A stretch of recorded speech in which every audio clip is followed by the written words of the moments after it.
Andre, first of all, what sort of shape is the squad is in? Everyone back fit from the international break? Yeah, we didn't have lots of issues. We even had a good training session today for players that involved players that were on international duty, trained very, very hard. So Sigurdsson didn't train with a dead leg, but most of the boys came back okay. So on that sense was positive. There's always a lot of travel involved. Will you be looking at who appears to be still perhaps a little bit fatigued from the international? Will that influence your selection this weekend? Not really. I think we have had enough time to recover, bearing in mind the fixture being on Tuesday, not on Wednesday, like last season.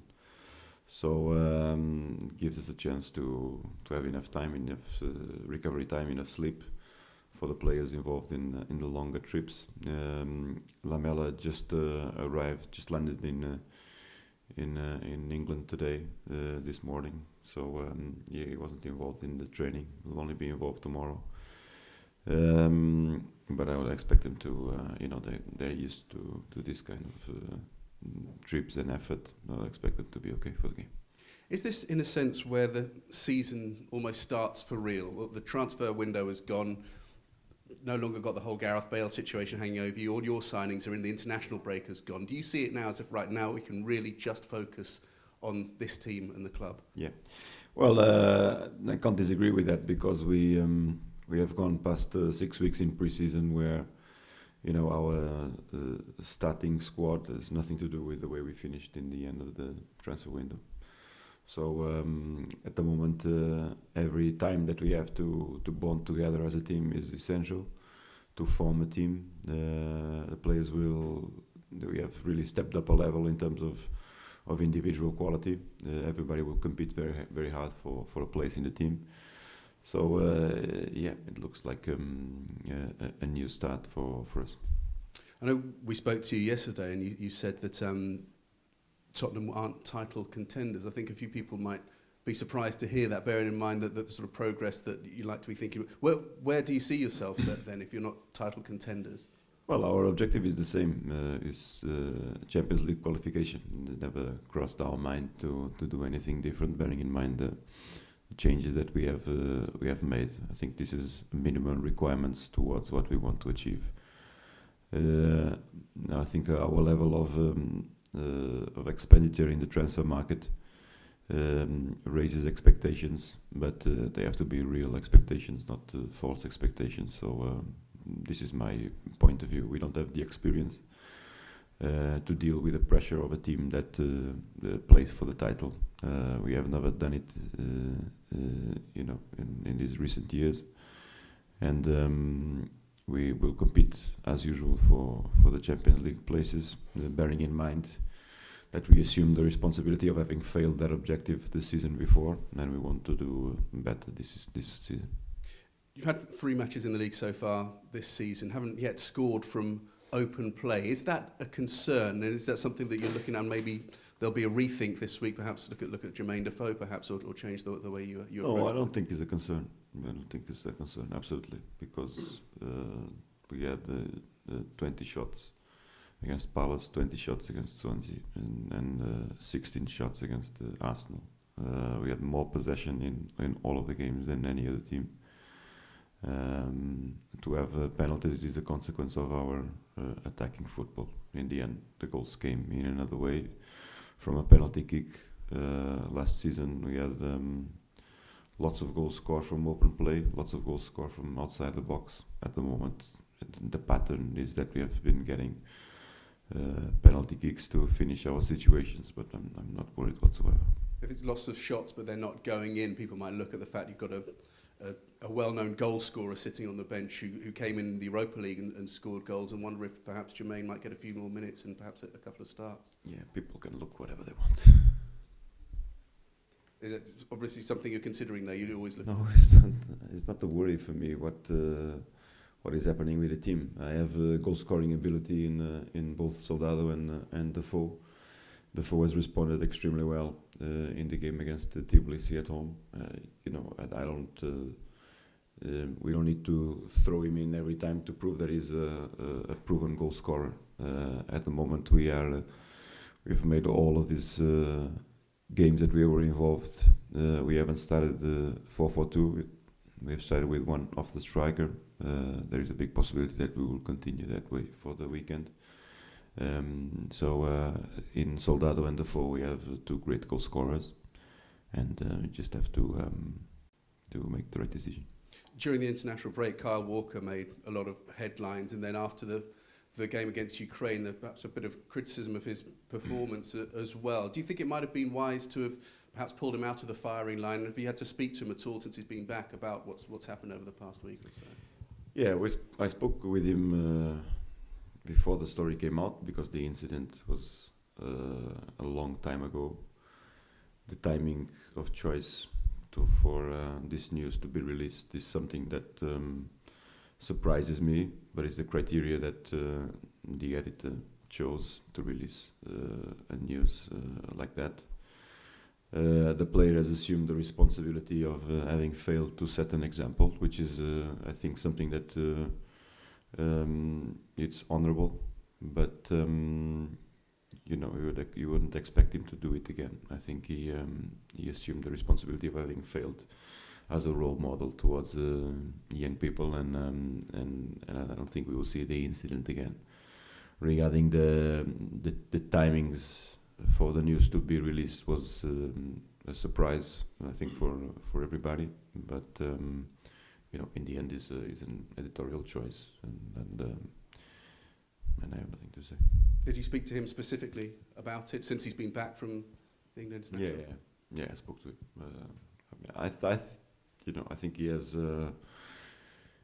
assured me of what he has told also publicly, and he had assured me before the news came out anyway. But he seems in the right state of mind. He told me he was in the right state of mind for the game as well, for England. So I see no issue there. Just a couple more from me. One of obviously the issue of the Y word has come up again. The FA have banned it, said that fans would face prosecution. Yep. Well, what's your viewpoint on that? It is something that I know Spurs fans are very passionate about. Well, I'm not the person to respond on the right with the right meaning regarding a situation like this. The club has issued a statement that is strong and with showing intent to cooperate with the FA regarding the use of the word. It is understandable that our fans don't use it in a negative way. It is something that they chant with proudness, and it's very difficult to differentiate the wrong and the right of what they do. Because of that, the FA has come out with that statement of intent. I think the club is showing signs of cooperation. It's a sensible situation for Spurs fans. Is the only thing that I can say. But I'm pretty sure that they don't use it in a negative way. And just finally, FIFA are going to decide on what they're going to do about this World Cup in Qatar. It's all pointing towards a Winter World Cup. I think you've been out to Qatar yourself, and so what's your take on it, and perhaps the disruption that it might cause to European season? Yeah, the adaptation that the calendar will have to have will be immense for European football. What I've been out there and saw the work that they are doing, and is impressive. I'm in favor of the World Cup happening. They have created all the conditions for it to be a wonderful World Cup, obviously in extreme weather conditions, but from what I saw, everything will be made available for the fans, which are the key for a good World Cup. The international calendar will have to adapt, will have to change. It will be probably more difficult for us, bearing in mind there is a festive season that where we are full of fixtures that have a great meaning. But it's something that FIFA has to solve. I have no doubt of Qatar's organization ability to promote a good World Cup. What we have to is probably adapt to one single event that is going to change radically the way we look at the international calendar. Andre, is Eric Lamela likely to start? Is Eric Lamela likely to start on Saturday, and what qualities can he bring to your team? Well, I think the qualities that he brings to our team are his creativeness, his ability to find the pass, to find the last pass that leads into a goal. Is a natural talent. He is obviously he's not a pure winger. He's creative, likes to come inside, likes to find different spaces. He is a player with tremendous potential that we have to work on. Is going to suffer problems of adaptation, bearing in mind the fact that he doesn't speak a word of English. He has to adapt to a completely different culture and mentality, which we are pretty sure that he will, but we are unsure of how much time it would take, if more or less than other players. But he's a wonderful, gifted footballer. The fact that he is yet to train with the team puts him in a very difficult position to start the game, but not impossible. The fact that he's a natural talent, like you say, does that make it a little bit easier to adapt to the Premier League? Yeah, I think so. But the Premier League is very specific on its intensity. There's nothing to do with the Argentinian league, neither the Serie A. That will require the players some kind of adaptation. But I think, for somebody so gifted, it shouldn't be a problem. Just a word on Andros Townsend. Were you a little bit disappointed that he didn't get any game time for England during the two games? No. I expressed, not my surprise, but I expressed that I would, ideally like to have been consulted. Although I understand that Roy doesn't do it with other managers. Regarding the choices that he takes, I'm fine with it. I have no problem. And Vlad Kirikis, is he likely to be involved on Saturday? We haven't finalised his work permit yet. It's a process that takes a bit more time. Unfortunately for him, he's fit, he's training, he was involved in both games for Romania. But there is the possibility that we won't see him involved. Okay, Steve.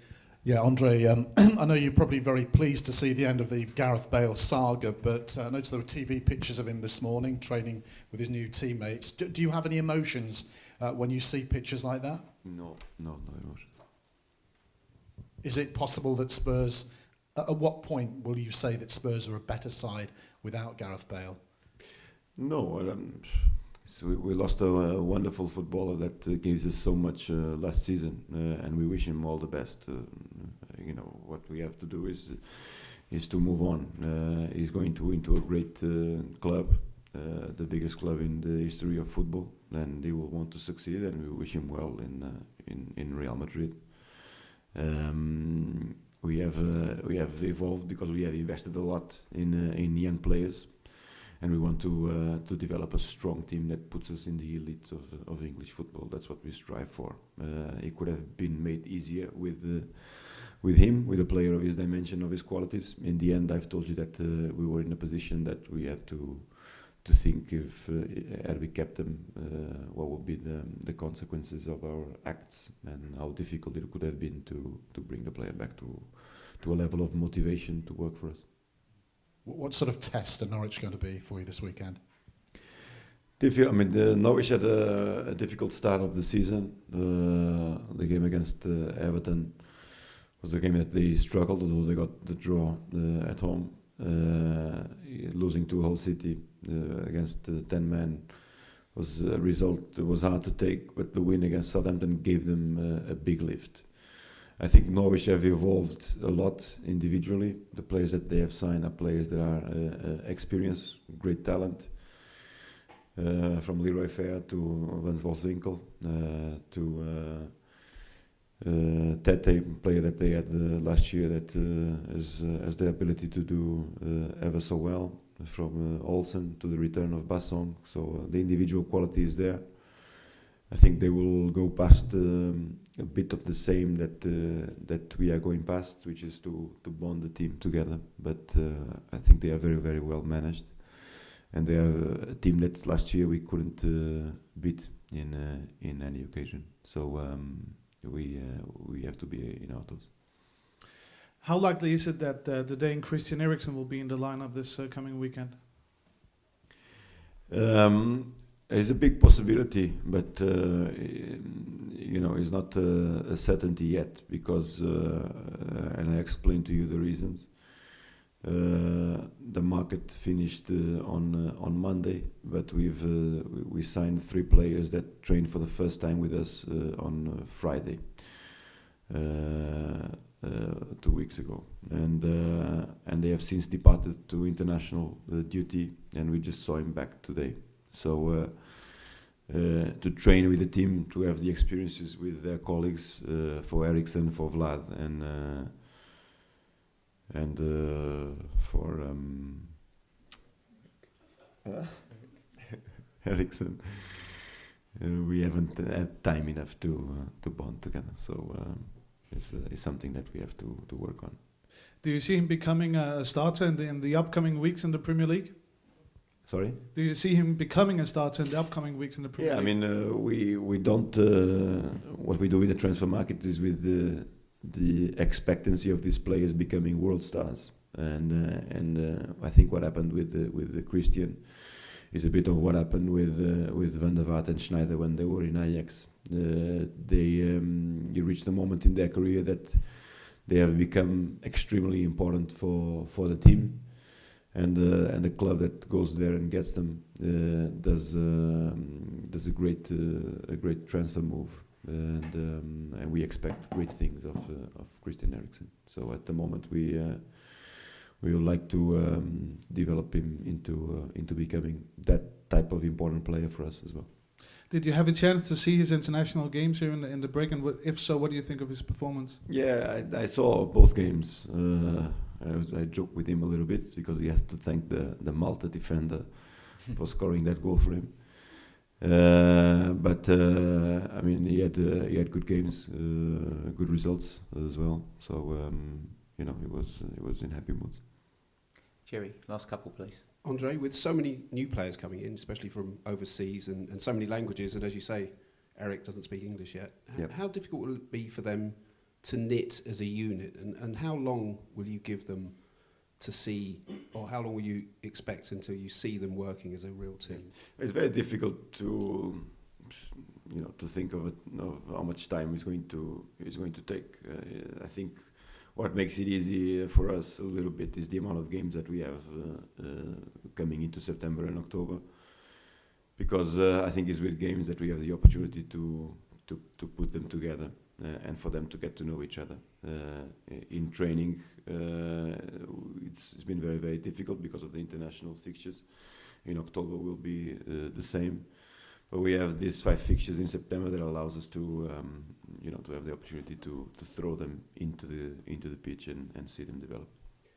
And finally, you mentioned strikers, but you didn't mention Emmanuel Adebayor. He said last week he's very keen to fight for his place and eventually become the number 1 at Tottenham. What's his situation? How do you see his position? Well, at the moment, Ade is not with us because we have granted him authorization to stay up to Monday in his country for personal reasons. So he's not going to be involved against Norwich. Up to when I find appropriate, he will train with the development team. All right, guys. Thank you very much. Cheers.